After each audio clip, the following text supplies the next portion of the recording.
अमरावतीमधील आजच्या दुर्घटनेमुळे मी खूप दुःखी झालोय. माझे मन हेलावून गेले आहे.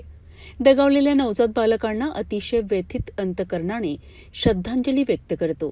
त्यांच्या पालकांना हे दुःख सहन करण्याची ताकद ईश्वर देव अशी प्रार्थना करतो.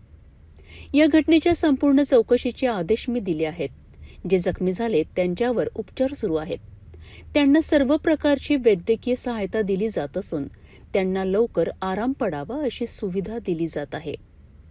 मृत बालकांच्या नातेवाईकांच्या पाठीशी सरकार उभे असून सरकार व प्रशासन संपूर्ण मदत करत आहे. मी जिल्हा प्रशासनाच्या सतत संपर्कात असून आवश्यक त्या सर्व सूचना दिल्या आहेत. प्रशासन पूर्णपणे लक्ष ठेवून आहेत. अधिकाऱ्यांशी याबाबत चर्चा केली आहे.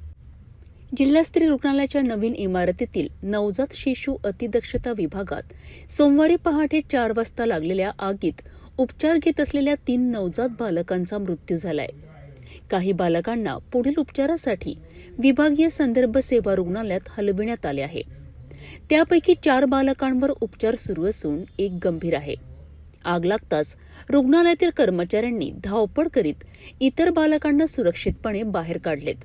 आगीचे नेमके कारण अजून समजू शकले नाही. एसएनसीयूमध्ये कमी दिवसांचे, कमी वजनाचे आणि गंभीर अवस्थेतील नवजात बालकांवर उपचार सुरू असतात. मी जिल्ह्याचा पालकमंत्री म्हणून या घटनेचे तीव्र दुःख व्यक्त करतो. जिल्हास्तरीय रुग्णालयाच्या नवजात शिशु अतिदक्षता विभागात लागलेल्या आगीच्या घटनेत जिल्ह्याचे पालकमंत्री चंद्रशेखर बावनकुळे यांनी या शब्दात या घटनेचे तीव्र दुःख व्यक्त केलेत.